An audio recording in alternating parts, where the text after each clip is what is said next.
everyone, my name is Vijaya Vasundhara and I'm back with your English lesson.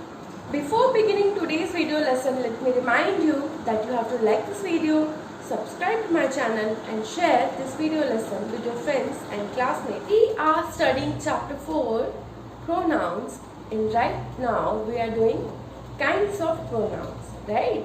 We have already done 3 kinds of pronouns, right? Which are personal pronouns, possessive pronouns, and the third one is demonstrative pronouns, right? So today we are going to study 2 more kinds. Okay, so let's begin. Kinds of pronouns. We have already studied personal pronoun, possessive pronoun, and demonstrative pronouns. Now we are going to study interrogative pronouns. So let's learn what are interrogative pronouns. The meaning of interrogation is to ask questions. So what do you think we use interrogative pronouns for? We use interrogative pronouns to ask questions. There are just 5 interrogative pronouns. They are who, which, whom, what, and whose. These are also known as WH words. And the questions using these WH words are called WH questions. Each one of these interrogative pronouns is used to ask a very specific question or indirect question. Some, such as who and whom, refer only to people. Others can be used to refer to objects or people. They are easy to use in a variety of situations when you are familiar with the function. What is used to ask questions about people or objects. For example, what do you want for dinner? What is your friend's name? Which is also used to ask questions about people or objects. For example, which color do you prefer? Which seat would you like? Who is used to ask questions about people. For example, who is going to clean the kitchen? Who was driving the car?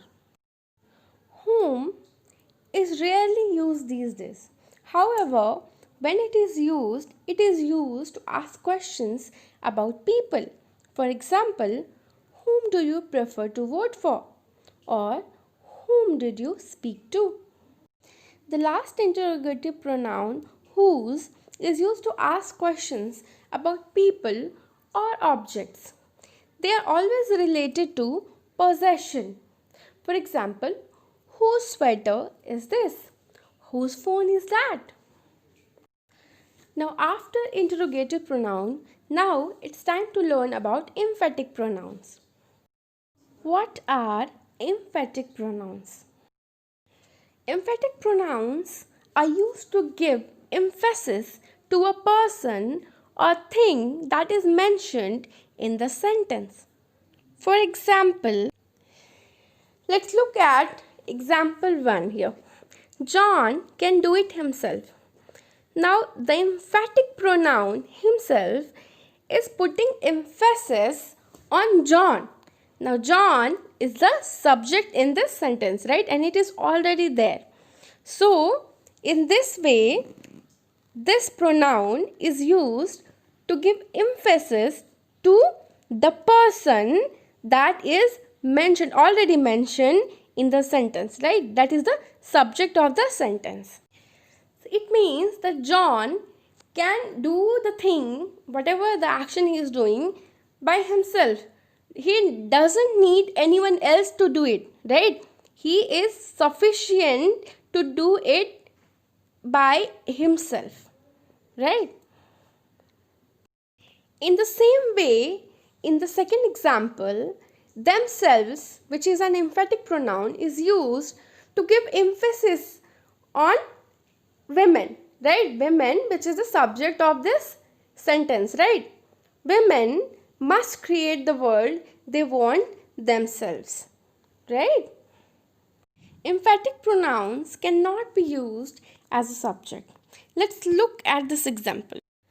See, if we try to use an emphatic pronoun as a subject, what happens? Sia and myself went to the storeroom. Do you think the sentence is correct? No, it's not. So, what would be the correct form? Sia and I went to the storeroom. So, did you see that in the correct form, I, which is a personal pronoun, has been used in place of the subject and not myself, which is an emphatic pronoun. Right? So, I hope that now you have understood it properly, and now we have finished interrogative as well as emphatic pronouns. Don't forget to check the description box for your today's class notes.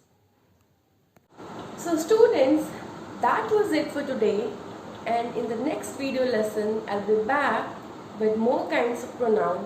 Till then, keep revising and take care of yourselves. Bye.